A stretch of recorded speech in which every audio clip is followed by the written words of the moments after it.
एक बार फिर से आप सभी का स्वागत है। बुलेटिन की शुरुआत करेंगे राशन के साथ, आमजन के साथ। तो अपनी मांगों को लेकर all India fair price shop dealers federation के समर्थन में शासकीय उचित मूल्य की दुकानों के विक्रेता और प्रबंधक 3 दिन की हड़ताल पर है और इसके चलते 7 फरवरी से लेकर आज भी पीडीएस दुकानों में राशन वितरण ठप रहेगा। इससे प्रदेश की 5 करोड़ से अधिक हितग्राही प्रभावित होंगे। पीडीएस दुकानदारों का कहना है कि उन्हें प्रति क्विंटल 70 रुपए कमीशन मिलता है। अप्रैल साल 2022 में कमीशन बढ़ाकर 90 रुपए कर दिया गया, लेकिन अब तक बढ़ा हुआ कमीशन नहीं दिया गया है। पीएमजीकेवाई का कमीशन भी किसी दुकानदार को नहीं दिया गया। इससे पहले 13 महीने की अंतर की राशि भी अटकी हुई है। मांग है कि 50,000 की न्यूनतम मासिक आय की गारंटी मानदेय के रूप में दी जाए। राशन की आपूर्ति जूट की बोरी में की जाए। इस बारे में कई बार अधिकारियों को अवगत कराया गया, लेकिन किसी ने ध्यान नहीं दिया। दूसरी तरफ हड़ताल के चलते हर महीने 7 तारीख को मनाया जाने वाला अन्न महोत्सव अब 10, 11 और 13 फरवरी को होगा।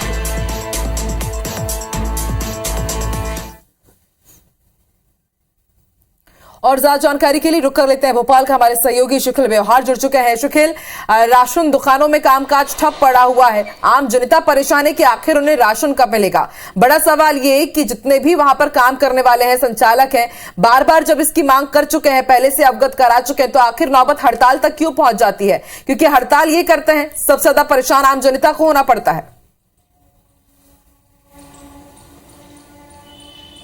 निश्चित तौर पर, क्योंकि बात की जाए तो उचित मूल्य की जो दुकानें हैं उसकी अवधारणा और उद्देश्य यही है कि गरीबों तक राशन जो है वो पहुंचाया जाए। लेकिन जिस प्रकार से हड़ताल की जा रही है, लगातार आज तीसरा दिन है जब मध्य प्रदेश के लगभग 5 करोड़ जो हितग्राही हैं उन्हें आज भी राशन नहीं मिलेगा। और सबसे बड़ी बात यह है कि इस पूरे मामले को लेकर लगातार बातचीतें की गई थी। ना सिर्फ ये आज का मसला है, बल्कि देखा जाए तो 2017 से ही इस बात की मांग उठ रही थी। जब से कोरोना के पहले के पीरियड की अगर हम बातचीत करते हैं, तब से ही कमीशन को लेकर एक बातचीत उठ रही थी। लेकिन जिस प्रकार से कोरोना काल आया और इनका कमीशन जो था उसकी राशि नहीं दी गई, फिर कमीशन बढ़ाने की मांग, और अब एक इसमें नई मांग यहाँ शामिल हुई है जिसमें साफ तौर पर 50,000 रुपए जो इनकी कम से कम की इनकम है, क्योंकि इसे वेतन नहीं कहा जा सकता, इसे आय कहा जाएगा, ये आय जो है वो फिक्स कर दी जाए। इसके अलावा जो केंद्र सरकार की योजनाओं से जोड़ने की बातचीत कही है और जो कमीशन जिस प्रकार से दिया जा रहा है उसे भी बढ़ाने की बातचीत कही गई है।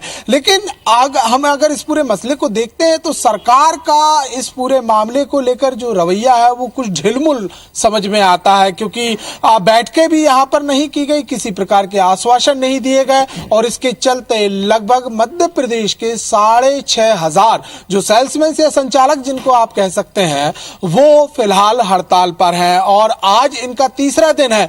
लगातार जिस प्रकार से देखा जा रहा था, इस बात की बातचीत की जा रही थी कि जो दिवस यहां पर मनाए जाने, इसके अलावा जो राशन का जो वितरण किया जाना उसमें किसी भी प्रकार की दिक्कत नहीं होगी। लेकिन ये दावे भी खोखले साबित हुए हैं। लगातार जो दुकान है, जो राशन दुकान है, उन पर ताले जो हैं वो लटके हुए हैं। और वहीं दूसरी ओर गरीबों को लेकर जो एक नित्य निर्धारित तिथि रहती है, जैसे देखा जाए तो मध्य प्रदेश के अमूमन जो पिछड़े जिलों में जो आते हैं उनमें खासतौर से 1 तारीख से लेकर 10 तारीख तक राशन वितरण पर जोर दिया जाता है। और ऐसे जिलों की अगर हम सूची की बातचीत करते हैं तो 37 जिलों के नाम निकल के सामने आते हैं। मंडला, डिंडोरी, शुक्ल, आपसे ये भी समझना चाहिए कि राशन दुकान के सेल्समैन 3 दिन हड़ताल पर हैं और आज ये अंतिम दिन है, तो क्या इसके बाद मांग पूरी नहीं हो रही है, बातचीत भी नहीं हुई, तो क्या ये डेट और आगे बढ़ जाएगी? और जो ये 3 से 4 दिन अगर हड़ताल में जाते हैं तो क्या बाद में अगले महीने में ये जो अभी नुकसान हो रहा है आम जनता को, बाद में उसकी भरपाई की जाएगी क्या? देखिए, हमारी इस पूरे मसले को लेकर जो सेल्समैन एसोसिएशन है उनके पदाधिकारियों से बातचीत हुई।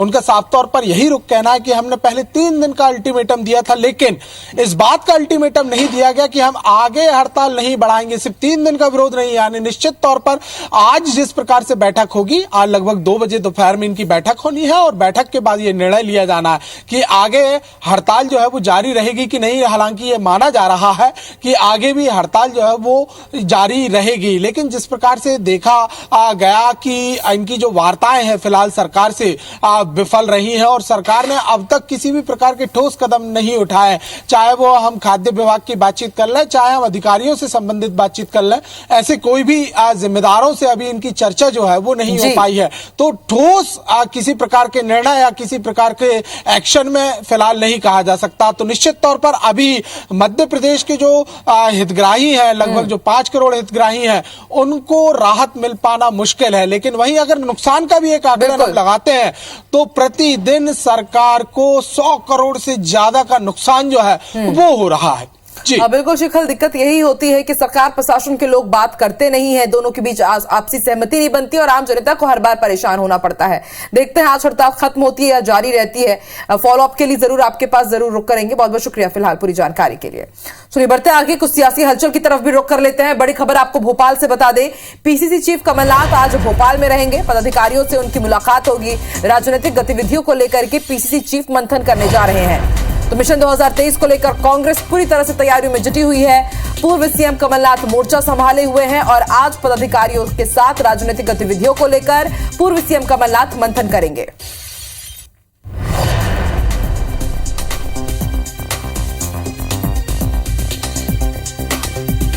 तो कमलनाथ की मैराथन बैठकों का दौर जारी है। मोर्चा प्रकोष्ठों की बैठक के बाद आज पूर्व सीएम कमलनाथ राजनीतिक रणनीति बनाएंगे। पदाधिकारियों के साथ आज उनकी मुलाकात होने जा रही है भोपाल में। तो यहाँ पूर्व सीएम कमलनाथ तो वहीं सीएम शिवराज सिंह चौहान भी चुनावी मंथन कर रहे हैं। निगम मंडलों के अध्यक्ष और उपाध्यक्षों से आज उनकी चर्चा होने जा रही है। निगम मंडल के कामकाज की जानकारी लेंगे। प्रोजेक्ट और प्लानिंग पर भी विचार मंथन होगा। तो बड़ी खबर, सीएम शिवराज सिंह चौहान भी लगातार चुनावी मंथन कर रहे हैं, चुनावी तैयारियों में जुटे हुए हैं। मंडल और निगम किस तरह से काम कर रहे हैं, उनके अध्यक्ष और उपाध्यक्षों से आज जानकारी ली जाएगी।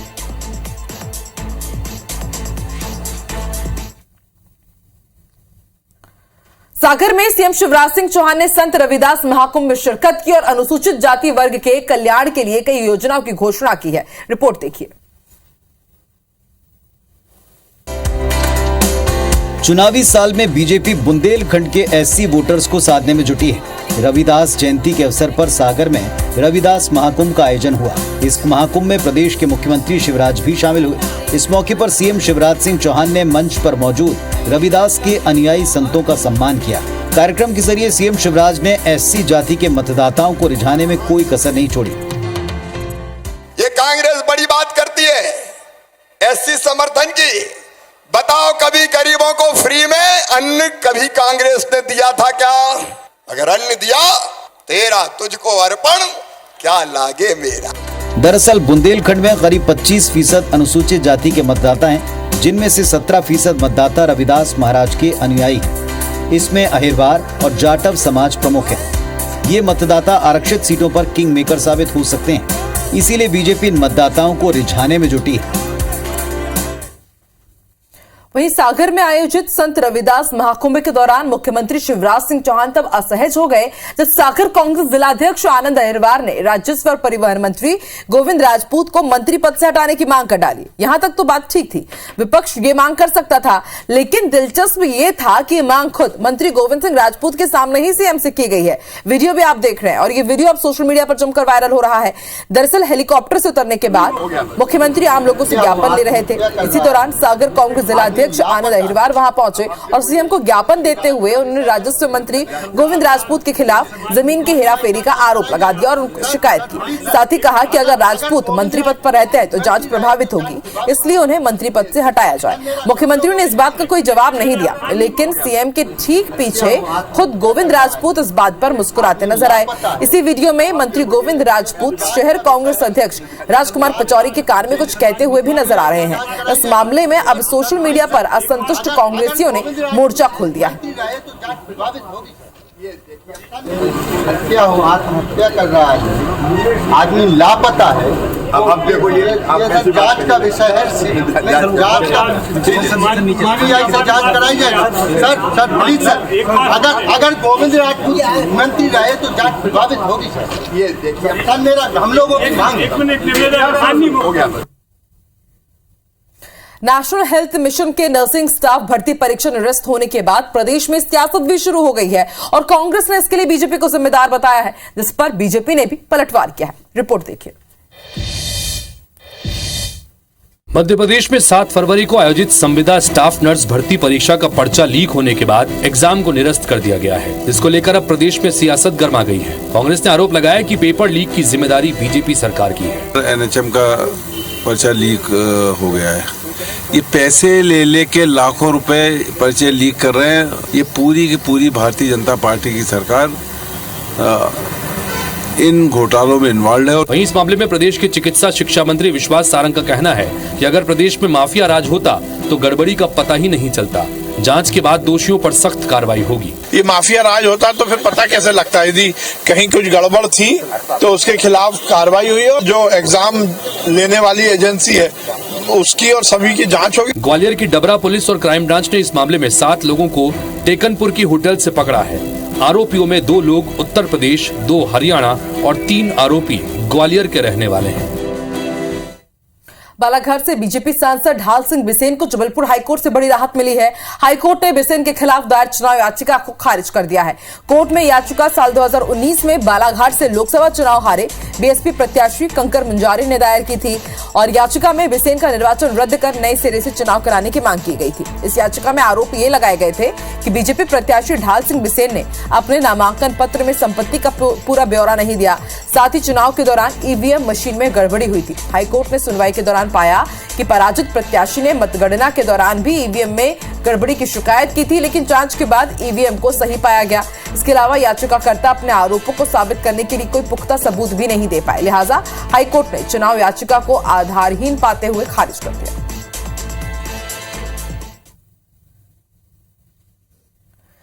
मध्य प्रदेश के महू में हुए वकील योगेश गर्ग हत्याकांड में कोर्ट ने आरोपी मांगीलाल ठाकुर समेत सभी आरोपियों को बरी कर दिया है।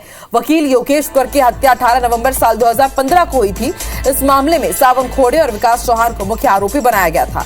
वहीं मांगीलाल ठाकुर को साजिशकर्ता माना गया था। बुधवार को महू कोर्ट ने इस मामले में सभी 5 आरोपियों को बरी कर दिया है। कोर्ट ने अपने 80 पेज के आदेश में पुलिस की ओर से पेश साक्ष्यों को आरोपियों को दोषी साबित करने के लिए नाकाफी बताया। यानी अब भी तय नहीं हुआ है कि योगेश गर्ग की हत्या आखिर किसने की। जानकारों के मुताबिक योगेश गर्ग का परिवार इस मामले में आगे अपील कर सकता है, लेकिन पुलिस का साथ होना जरूरी है। लेकिन पुलिस ऐसा करेगी या नहीं, कहना मुश्किल है। 18 नवंबर 2015 की रात में महू के एडवोकेट योगेश गर्ग जी की हत्या हुई थी। हत्या जो है वो अज्ञात बदमाश के द्वारा की गई थी। इस पूरे प्रकरण के अंदर किसी भी प्रकार से ये साबित करने में असफल रही है कि आरोपियों द्वारा इस घटना को किसी प्रकार से अंजाम दिया गया, किसी भी आरोपी की इस घटना के अंदर कोई इन्वॉल्वमेंट हो। आज न्यायालय द्वारा सबको दोषमुक्त बरी किया गया है। बड़ी खबर आपको बता दें, फ्लाइट यात्रियों के लिए बड़ी सुविधा। भोपाल से बेंगलुरु के बीच नाइट फ्लाइट की सुविधा शुरू होने जा रही है। बेंगलुरु से भोपाल के लिए रात 8:30 बजे आपको फ्लाइट मिल सकती है। भोपाल से बेंगलुरु रात 8:55 पर भी एक फ्लाइट रहेगी और 1 मार्च से रोजाना दोनों तरफ से फ्लाइट चलेगी। तो भोपाल से अब बेंगलुरु यात्रा करना बेहद सुविधाजनक होने जा रहा है, क्योंकि 2 नई फ्लाइट्स प्रस्तावित है। 1 मार्च से रोजाना दोनों तरफ से फ्लाइट चलेंगी।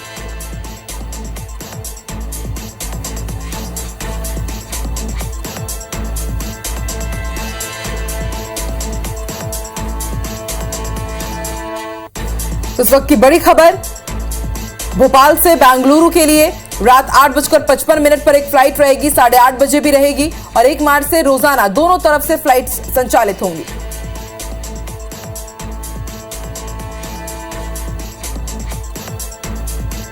और इंदौर की अगर बात की जाए तो इंदौर से दुबई फ्लाइट अब हफ्ते में 2 बार चलेगी। एक और ये बड़ी सौगात आपको बता दें, इससे पहले हफ्ते में 1 बार ही ये फ्लाइट संचालित होती थी, लेकिन अब हफ्ते में 2 बार ये फ्लाइट उड़ान भरेगी। कोविड के कारण 1 बार ही ये फ्लाइट चल रही थी, लेकिन अब कोविड काल बीतने के बाद बड़ा फैसला लिया कि हफ्ते में 2 बार एक बार फिर से इसका पुनः संचालन किया जाएगा। तो इंदौर से दुबई और भोपाल से बैंगलोर जितने भी यात्री हैं उनके लिए सुविधा भरी खबर। हफ्ते में 2 बार फ्लाइट का संचालन होगा इंदौर से दुबई के बीच। कोविड के पहले इस तरह की सुविधा थी, लेकिन कोविड के बाद से ही इंटरनेशनल फ्लाइट के समय में बदलाव किया गया और अब एक बार फिर से इसे लागू किया जा रहा है। भोपाल से बेंगलुरु फ्लाइट की अगर बात की जाए तो एक 8:30 बजे और एक 8:55 से रहेगी और 1 मार्च के बाद दोनों ही शहरों से रोजाना दोनों तरफ की फ्लाइट चलेगी।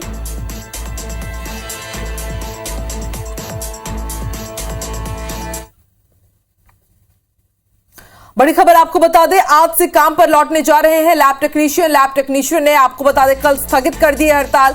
13 जनवरी से लैब टेक्नीशियंस हड़ताल कर रहे थे। 3 मांगों पर सहमति बनने के बाद अब यह हड़ताल खत्म कर दी गई है।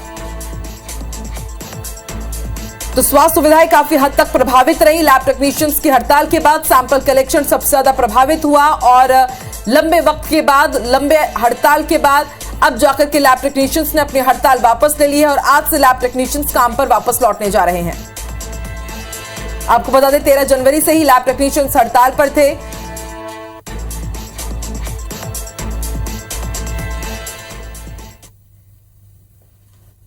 भोपाल की सबसे बड़ी समस्या बने बीआरटीएस कॉरिडोर को लेकर अब नगर निगम ने अपना कदम बढ़ाया है।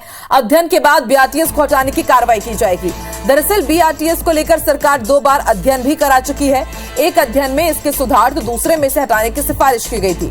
रिपोर्ट में बताया गया था कि 24 किलोमीटर लंबे बीआरटीएस को हटाने में 75 करोड़ रुपए का खर्चा आएगा। साथ ही साल 2009 से लेकर अब तक इसके संधारण में 250 करोड़ रुपए से अधिक खर्च हो चुके हैं। सुधार की तमाम कवायदों के बाद भी बीआरटीएस सुविधाजनक साबित नहीं हुआ। नगर निगम अध्यक्ष किशन सूर्यवंशी ने बताया कि बीआरटीएस आए दिन हादसों के साथ लंबे जाम का कारण बनता है, लिहाजा इसे हटाने की दिशा में अब कदम बढ़ाए जा रहे हैं। ट्रैफिक स्मूथली चले, इस उद्देश्य के साथ बीआरटीएस कॉरिडोर की स्थापना की गई थी, उसका निर्माण किया गया था। पर आज वही बीआरटीएस कॉरिडोर ट्रैफिक को स्लो करने का काम कर रहा है, तो निश्चित रूप से हमें अन्य विकल्पों पर विचार करना पड़ेगा। भोपाल में एक बार फिर आईबीसी 24 की खबर का असर हुआ है। भानपुर खंती के साइंटिफिक क्लोजर और नगर निगम की खंती के कमर्शियल यूज की खबर दिखाए जाने के बाद जिम्मेदार अब नींद से जागे हैं। अब नगर निगम ने फैसला किया है कि बिना सर्वे और अध्ययन के भानपुर खंती के स्थान पर किसी भी तरह का प्रोजेक्ट शुरू नहीं किया जाएगा। केंद्र और राज्य सरकार के नियमों के आधार पर खंती की रिपोर्ट तैयार कर उसी के आधार पर काम होगा। सभापति ने बिना रिपोर्ट या अध्ययन के प्रोजेक्ट को स्वीकृति देने वाले अधिकारियों पर भी कार्रवाई का दावा किया है। आपको बता दें नगर निगम ने हाउसिंग ऑफ ऑल के साथ कमर्शियल प्रोजेक्ट लाने की तैयारी की थी, जब पर्यावरणीय नियमों के तहत आगामी 30 सालों तक इसका इस्तेमाल नहीं किया जा सकता। राज्य और केंद्र के सभी नियमों के तहत ही परमिशन हो सकती है, तभी वहां कोई प्रोजेक्ट शुरू किया जाएगा। अगर वहां की लैंड इस बात के लिए अलाउ नहीं करती है तो उस संबंध में शासन के जो भी नॉर्म्स हैं एक बार उन सब का अध्ययन हो जाएगा और अध्ययन होने के बाद बेहतर क्या हो सकता है भोपाल शहर के लिए, उस दिशा में कदम उठाए जाएंगे। ज्योतिष पीठाधीश्वर शंकराचार्य अभिमुक्तेश्वरानंद की पहल पर अब जबलपुर में देश के पहले जगत गुरुकुलम का निर्माण किया जाएगा। स्वामी अभिमुक्तेश्वर कल इसका भूमि पूजन करने जा रहे हैं। इस दौरान संतों का सम्मेलन भी आयोजित किया गया है। जगत गुरुकुलम में करीब 1008 बच्चे शिक्षा ग्रहण कर सकेंगे। साथ ही ललिता देवी के भव्य मंदिर का निर्माण भी इस प्रांगण में किया जाएगा। दानकर्ता धीरेन्द्र गर्ग और उनकी पत्नी ममता गर्ग की ओर से इसके लिए जबलपुर के पास बेलखाड़ू में करीब 8 एकड़ जमीन दान की गई है। इस जमीन पर जगत गुरुकुलम के साथ साथ ललिता देवी का मंदिर, गौशाला और वृद्धाश्रम का निर्माण भी कराया जाएगा। 10 फरवरी को 11 बजे भगवान शंकराचार्य जी का यहाँ पर शुभागमन होगा। कुछ स्थानों पर उनका पूजन होगा। उसके बाद में परमहंस मां ललिता धाम का जो प्रस्तावित भूमि स्थल है वहाँ पर ही सारा कार्यक्रम गुरु जी के आदेशानुसार संपन्न होगा। वो लगभग 8 एकड़ भूमि गुरु जी के चरणों में अपन ने उसको दान किया है। रुकेंगे एक और छोटे से ब्रेक के लिए। ब्रेक के बाद देखेंगे मध्य प्रदेश और छत्तीसगढ़ की बड़ी खबरें। फटाफट अंदाज।